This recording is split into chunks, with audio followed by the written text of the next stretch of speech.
our agenda today proposes a few items.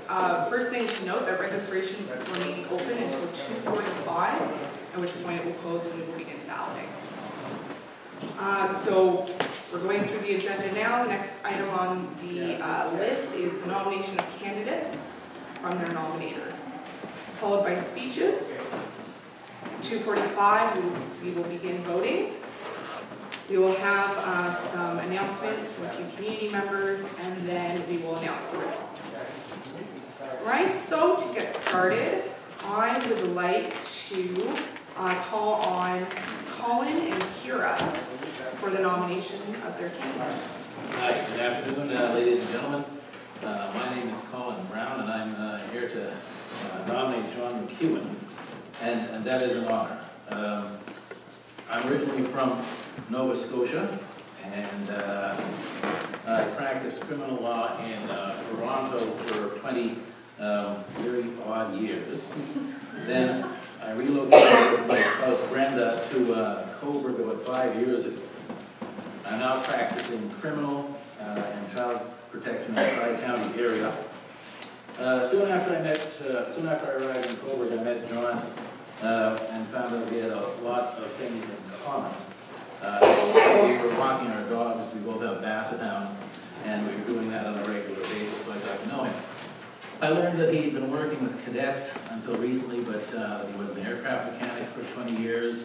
He was an officer in the Canadian Armed Forces, and now a member of St. Peter's Church, where he works with recovering addicts. I work with addicts too, both in the criminal and in the child protection legal areas. So in spite of our physical appearance, we have a great deal in common. My mother was an organizer for the NDP in Nova Scotia. I have a degree in political science, and I've been an active student in politics for many years. In Nova Scotia and in Ontario, the New Democratic Party has been regarded traditionally as the left of center party, while people in the military have generally been regarded as right of center, which raises a bit of a paradox or a conundrum here. However, the way that things are generally regarded is not really the issue. The issue is what is really going on. And in my view, in John McEwan's case, what you see in him is what you get. What you see in John McEwan is a man of principle, an honest man, a family man, and a man whose commitment to the community and to this country is beyond question. And that's exactly what you will get going forward. So some may question why a person who's not a typical quote-unquote left-winger would run for a seat in the New Democratic Party. My answer to that, oh yeah, shut up, okay. Anyway, the point is, John McEwan is the kind of guy that brings the tradition, the military tradition of honesty, etc., commitment, discipline, to whatever he does. He's a stand-up guy, a guy who stands up for what he believes in. His political position is that the elite class have too much influence, and that can't be disputed. That mean I'm done? Thank you.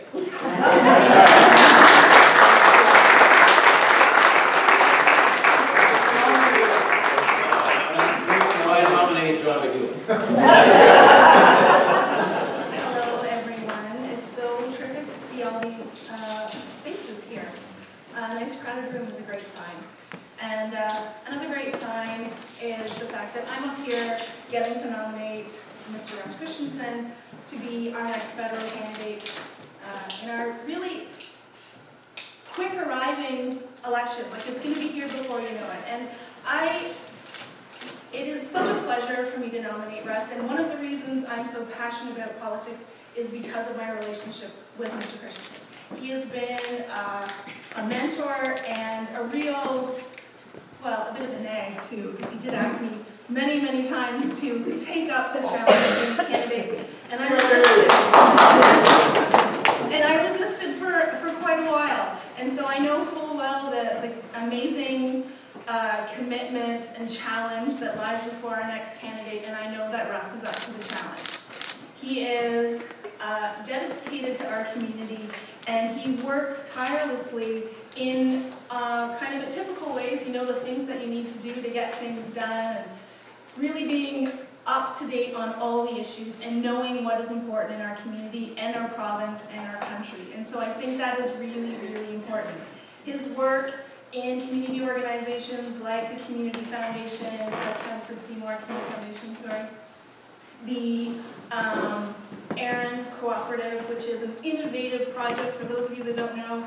Out on the other side of the riding, you know, we saved our small town cinema by turning it into a co-op, and it is now a thriving business that brings arts and culture to Campbellford, and it's really, really important.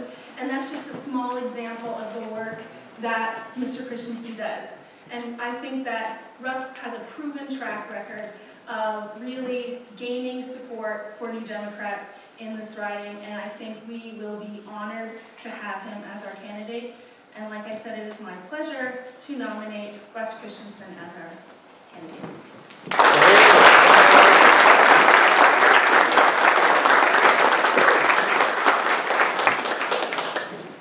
Awesome. Thank you so much, Colin and Kira. Just before I bring up the candidates to give their speeches, one of the things that was mentioned is how quickly the next election is approaching. We do know that as per Stephen Harper's election law, we are scheduled to have our next federal election about a year from now, next fall. However, we also know that the Duffy trial is coming up in the spring, and that will make for a lot of uncomfortable news headlines for the Conservatives as we move through 2015. We know that Stephen Harper has broken his own election law before, and he very well may do it again. So we are out in ridings like Northumberland-Peterborough South, getting ready to take on the Conservatives should that election come sometime before the fall of next year. So I'm really thrilled to see so many folks here in the room to nominate one of these two fantastic candidates that have put themselves forward to take on the Conservatives and help us move towards an NDP government in 2015. So there was a coin toss earlier, and John is going to start us off with his remarks.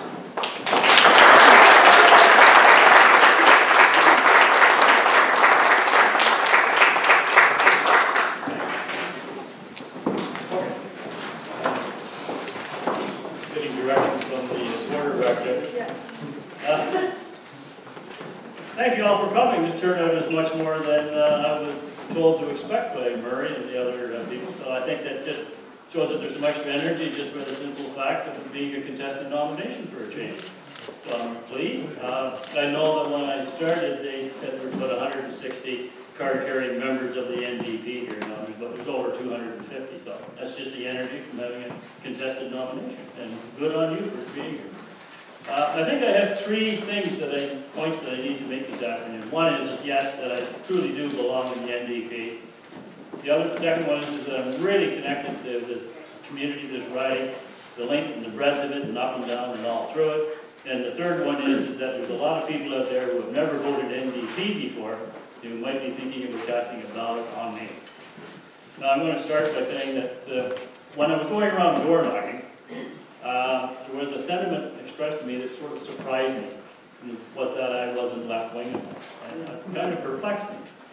And so I went home and I thought about it for a little while, and I looked at the picture of me, and then pointed at the letter that I had sent out. It was a picture of me coming down a road with some combats on, and the banner said, 2 things money can't buy: true patriot love and homegrown integrity. One person actually said to me, they said, that's all right-wing sentiment. And I was a little perturbed by that. I don't agree with that sentiment whatsoever. I don't think being a proud Canadian and wearing a uniform for 45 years, trying to export the values that Canada and Canadians love around the world, excludes me from joining the NDP. It was just a few, it was fairly, so I thought I needed to address that. And I'll address it in one way. There were times in my career where I would walk through an area or a region where the demolition, the devastation was extreme and complete. And I'll tell you, there's a stench in the air. And the stench is so thick that it sticks to your clothes, and it's so thick that you feel like you can scrape it off of your teeth. That smell will stay with a person for all of their life. And even today, some certain smells will trigger some memory. But my point is that somebody that has walked through those fields puts a much higher value on peace than anybody, than any other time in their life. There is nobody that values peace more than a soldier. And I'm one of those. And I'm not saying other people don't, I'm just saying I feel it in my bones, I can smell it in my nose, I love peace. The other thing too, let's talk about why I'm not a PC. I'm not a PC because of their policy. I don't like it.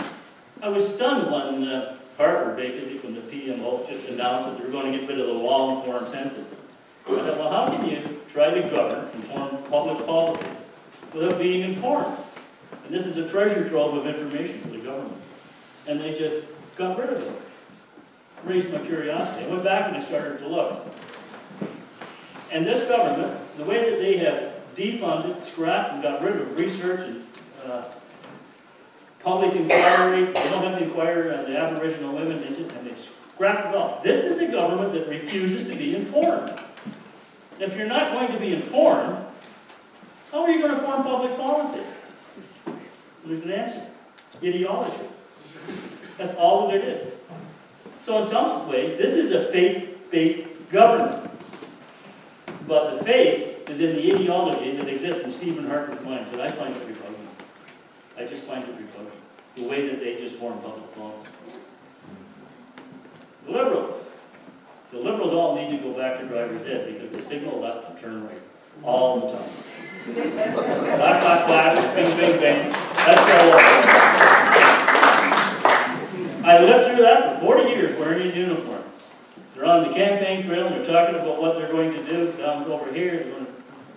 They're going to, put big money into defense or something. Then they get in and we get the same old crap we go overseas with. Same programs get, underfunded and everything. It's just always, no. And I'm sick and tired of that school stuff. Their leader, Junior, I think he's playing from Daddy's game book. He wanted to make weed and abortion election items. The debate in abortion is done, it's gone. Women have the right. They deserve the right, they've got the right. Why would you even bring that up? As far as, marijuana goes, it was introduced by a lawyer, and the research is coming back in, those laws are going to change anyway. He's got to be going off of Daddy's playbook. This isn't 1970. Woodstock was over, we all came home and got to work again. Wake up and, develop your own plans. Now, the NDP. Suddenly, I took the uniform off. You've got to remember, I always paid to be apolitical for over 40 years. Took the uniform off. My wife is a socialist. Yes, she's the one there with the I'm fond of John shirt. My daughter is a social worker in Porville. She's a socialist. And I've been hearing this, it was sort of background noise until I took the uniform off. Now I've got to think, I've got to form an opinion. And like I said, I have had an epiphany about the other two parties. So now I've got to check it. I picked up and I actually went and got the NDP policy book. It goes with me everywhere. I even take it to bed. Go on, Lisa. She's nodding yes. Okay. I take it to bed. And it's a real treat to read. I've read it from cover to cover 3 times, trying to find things in it that I don't like. There isn't anything in it I don't like. So what I'm saying is yes, I'm a real NDP, even though I've got this buzz cut and wear a uniform all those years. I am a real NDP. Now, there's a couple of policies in there that I particularly like. Buy Canada. It sounds simple. But I think if we want Canada to have jobs and things, shouldn't the government of Canada be one of the best customers of small manufacturers? Shouldn't we? Doesn't that make sense to keep the jobs in? I like the idea of not exporting logs, but exporting lumber. Those sawmills should all be here. The jobs for all the trade should be here. There's no big refineries in Canada. We're shutting them all down. You're trying to tell me that Toronto isn't a big enough market to have a refinery to process that fuel here? And as far as the PCs and the environmental policy, oh my God. I mean, think of Sarah Palin's in her drill baby drill. Well, Harper's is just scrape baby scrape. It's not going to happen. I think the tar sands are going to be done rather quickly, and it's not going to be because of Obama. It's not going to be because of pipeline.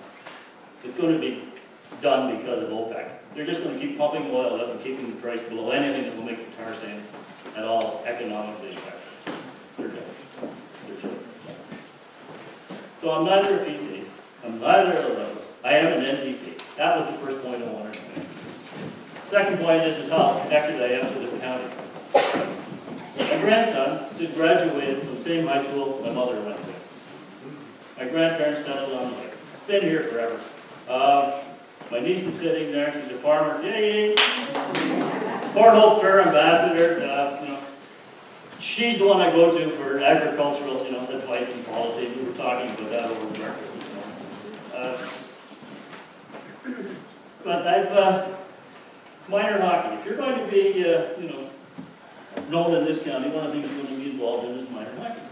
Well, I coached the Adam, Pee Wee, and Dan and Mice Dogs for a number of years. They're from Baltimore. They, all of those arenas, I was in there. I wore my uniform into them sometimes because they run some. People would come out of the crowd, shake my hand, thank you for your service, and then I'd go behind the bench. That's it. They all knew my face. They all knew my name. In the arenas in Brighton, Culver, Grafton, Baltimore, and Butte, they all knew my name. They all know me as the guy in the uniform in behind the bench. Big connection for me. The other one is I work, as you've heard a couple people say. I came back here 12 years ago, and D&D asked me to take over the Army Cadet Unit in Culver. I said, okay, they were going to close it. We built that up into a viable organization, and it's up and it's running now.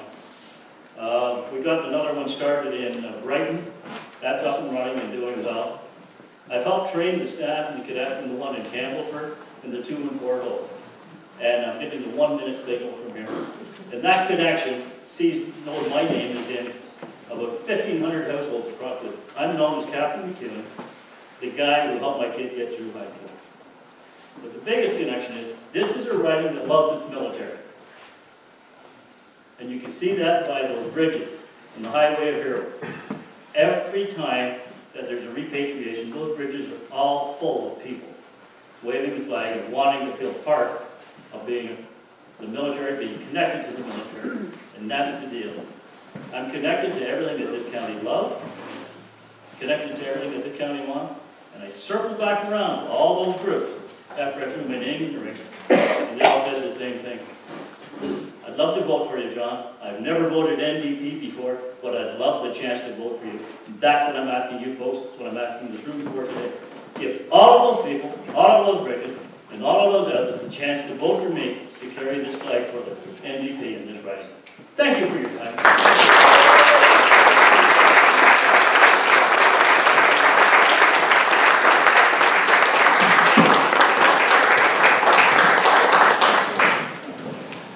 Hello everybody, thanks for coming out today. It's just a great pleasure to see so many faces in this beautiful hall here in Cold Springs.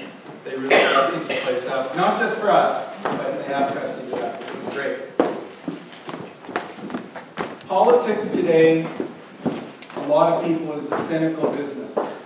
And even young people who shouldn't be cynical because they haven't had enough life experience and disappointment to be cynical are feeling that way about it. Well, I'm here to tell you today that in Northumberland-Peterborough South, we have an attitude of positivity and optimism for politics in this riding and across Canada. Jack Layton, a friend of mine, used to say it this way: don't let them tell you that it can't be done. And that's exactly right. Kira mentioned earlier a couple of projects that I've been involved with in Campbellford, which is my hometown.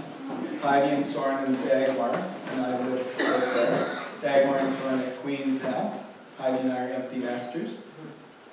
But about 15 years ago, the Conservative government in Ontario, the Mike Harris government, decided to privatize all the public utilities, and they were going to go all the way and privatize our whole electrical system. Well, that was a complete mess. In Campbellford Seymour, the first rural community in Canada to have a street light lit up electrically by a hydroelectric project on the Trent River and the Trent Canal. The people there built that, the farmers, the urban people built that resource, that hydro project. It was sold for $8.9 million. It was a forced sale. The community did not want to sell that project. I remember being at a community meeting, and the lawyer from Bay Street was there, the person who was handling the transaction. And he was making a presentation, and I asked him, how much are you getting paid? What is your fee to sell our public utility? He said $800,000. $800,000 off the top, that's 10%. That's a hell of a fee. People were outraged. We organized the community. We had a community meeting in the Mason Hall in Campbellford that had 200 people in it. You don't get 200 people coming out to a meeting in Campbellford. That's how passionate people were. 95% of the people voted to transfer the sale proceeds of the community, of the public utility, to the community foundation. We ended up with a $6.2 million investment, and we've given grants over the last 12 years of $2.7 million. We still have the $6.2 million that's invested. That is an example of don't let them tell you it can't be done. That is an example of doing something positive in your community by working together with people in your community to make something happen that they just wouldn't believe could happen otherwise. Another example is the Aaron Theatre. So that is an institution in our community in Campbellford. And there's about 50,000 theaters across North America that have closed in the last 4 or 5 years because of digital technology. They moved from 35mm to digital. So in Campbellford, we organized to take over that theater successfully.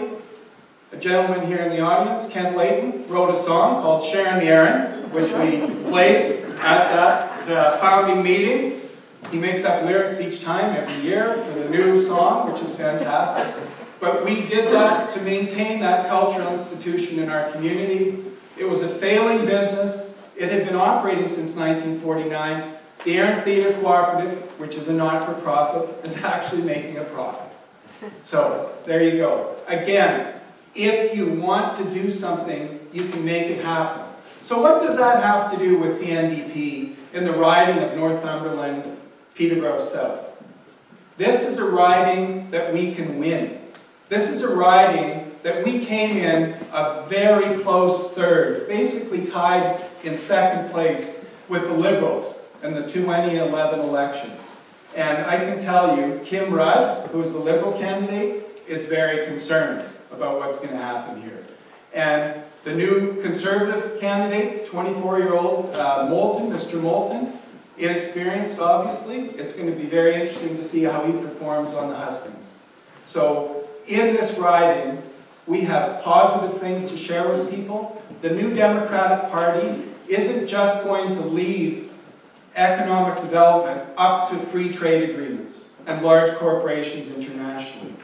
The NDP is going to have an industrial strategy that creates green jobs for the future so that we can both deal with our economic challenges, high youth unemployment, precarious employment, low wages, non-union employment.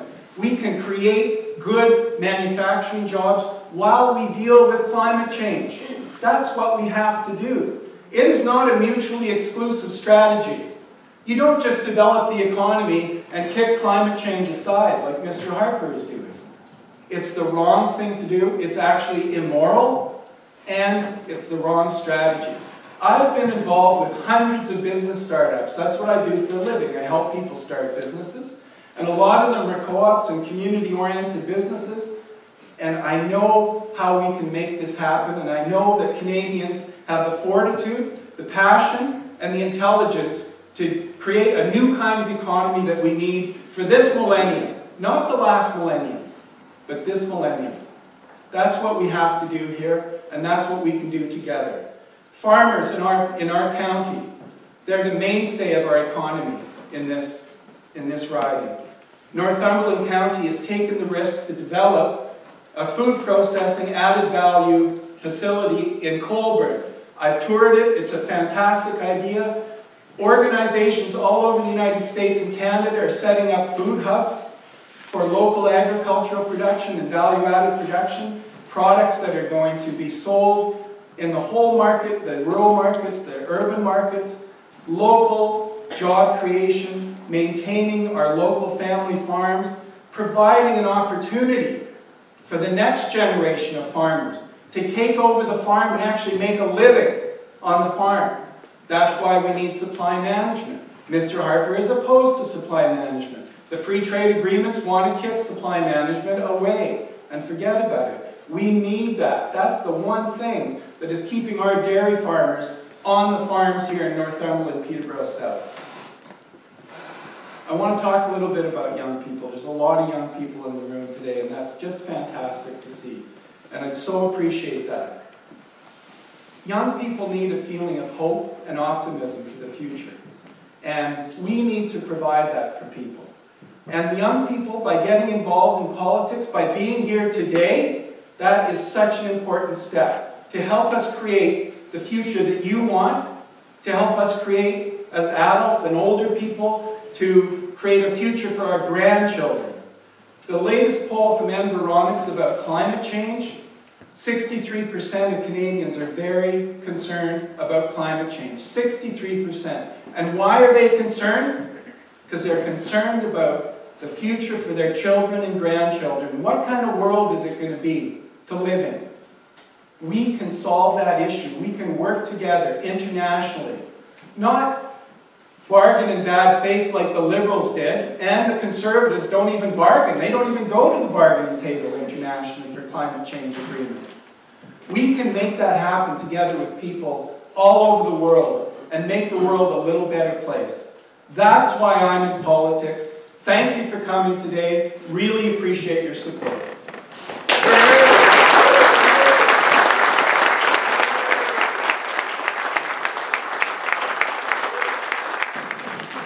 Thank you so much, John and Russ. That was great. All right, so we are running just a few minutes ahead of schedule.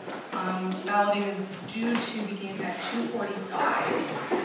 So in the interest of not wasting any time, I'd like to call up Chris Leavitt from the Northumberland Labour Council, who has a quick announcement about some work that's going on.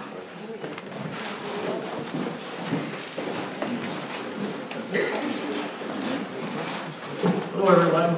I do have a couple titles, but one of my titles is Political Action Chair with the Northumberland Labour Council.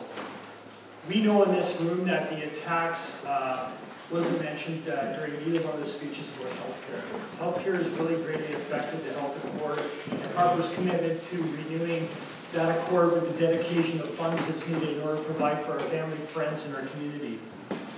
I've come up with the idea that I know I constantly voted for the NDP and the social aspect of looking after our brother's keeper, being our brother's keeper in Labour. In addition, I'm also the president of USW Local 13173 and a strong unionist for over 36 years. I take the business of being the brother's keeper quite seriously. And with this idea, I came up with actually lobbying our MP's office on a constant basis.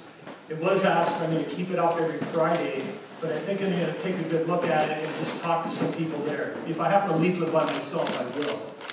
The healthcare is constantly coming under attack. We know that there's $36 billion from the public healthcare system that Harper's not recommitting to. We know how many people in this room do not have a family doctor.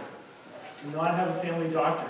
We also know of our family and friends that have had to sleep out in the hallways on a bed, waiting for a bed to open up. That is uncalled for. I'm asking for your help. I do have my email. I can provide it. I should have put it on some sheets I made up. I do have some sheets made up of, and it does say I need help, like the coyote. We are really like the Acme company. We do get the not as much goods as what the Conservative government has, but we can fight back.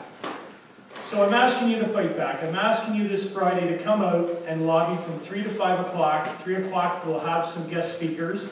I've got some coming from the Ontario Coalition to speak about the demise of our health care, and there'll be placards we'll have, and I'm trying to make this first event a successful one. So this coming Friday, MP Rick Norlock's office from 3 to 5 o'clock. We are found on Facebook, Northumberland Labour Council. And it is fairness for Canadians, fairness for all. This isn't a union event. This is just stepping forward in the Northumberland Labour Council and trying to get a voice out for Canadians, period, that we need fairness. Fairness is lacking with this Conservative government. We all know that within this room. That's why we're sitting here today, coming in and getting involved. So That's it. Join us to stop the cuts to our healthcare, and that's it. And I thank you very much. The address. Sorry. The address is 277 Division Street in Covert, and it's Unit 2. I don't know if everybody's familiar where Rick is, but it's basically just off of King Street heading north on Division. So that's 3 to 5 o'clock, 277 Division Street. And if you need me any more help, I'll gladly stick around and give you the information that you can get from me. So I will leave some sheets at the back in the desk for you to register your thing. Thanks very much. I tend to not be a stickler, but I like to show empty ballot boxes before things start. All right? Just make sure. Yes. Excellent. Thank you very, very much. All right. So once we just have a couple minutes. Once the doors are shut and balloting begins, please mark your ballot clearly. Whether you do an X or a check mark or a smiley face, whatever it is, that's A-okay. Just make sure that it's clear. If it is not, you're only doing a disservice to your candidate of choice. Okay, make sure that there's no question in our mind who it is that you are casting your ballot for. When you are done, you're going to raise your ballot over your head, and our two chairs are going to come around and collect it from you. Okay? Go right ahead. Go. And just a little reminder, again, your limit for donation in 2014 is $1,200, which sounds like a lot, but they are subject to generous tax credits, and giving at this time of the year means that you can cash in on those tax credits very early in 2015. So if you haven't made your pledge yet, or you would like some more information, please make sure you grab the form on the way out. And if you have any questions, feel free to ask myself or Murray or one of many people in this room that can answer that for you. All right, I have one more quick thing before or two more quick things, I'm lying, before I announce the results, just to keep everyone a little nervous and a little longer. The first thing I want to do is remind us all that the boundaries for this riding have changed. So formerly, this was the riding of Northumberland-Quinte West, and it's now become Northumberland-Peterborough South. So because of that today, we have some folks that are new to us in Northumberland-Peterborough South, particularly from Peterborough. I believe Port Hope is a newer part of the riding. No, I'm lying. That is not the case. Newcastle. So there are some new folks that have joined our family here in Northumberland-Peterborough South, and thank you all so much for coming here for the nomination. I'd just like to give a warm welcome.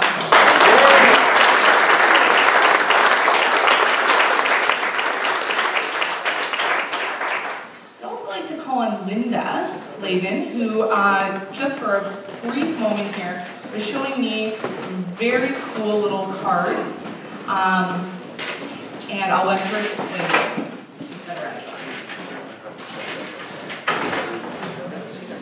Just when you get really despairing of Mr. Harper, we have these lovely chip cards, they're called, so remember that, H chips. This chip was hacked from the Tree of Democracy by the Harper hatchet, collected, printed, and distributed by fellow Canadians. And on the back of each one, it's a different message. So here, for instance, Harper hatchet chops corporate taxes, and they tell you how much. They hacked the nuclear agreement, relaxed accountability rules for China's use of Canadian uranium. The hatchet chopped the long-form census. So if you dial into H-Chips, okay, harperchips.ca, you can print these out and hand them to all your friends, liberals and conservatives, okay, and it just makes you feel better. All right, I'd just like to say one final thing before I announce the results. It's so fantastic that we've had a contested nomination today. It's such a wonderful tool for riding associations to grow their membership, grow excitement, and really build momentum looking towards the next election. But at the end of the day, there will be one candidate that is elected, and it's important to remember that we are all members of the same family, and our ultimate goal is to work towards electing a new Democrat MP here in Northumberland-Peterborough South as part of the NDP government that will be elected.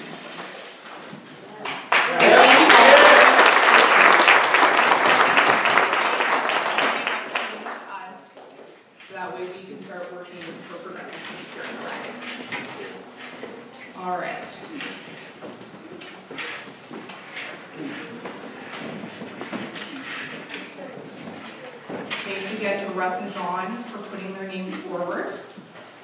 And I'd like to welcome our 2015 NDP candidate for Northumberland-Peterborough South, Russ Christianson.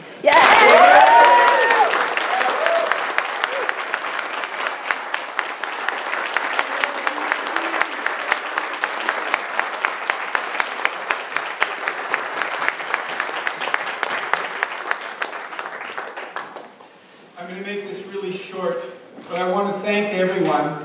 John, thank you. Really. Yeah.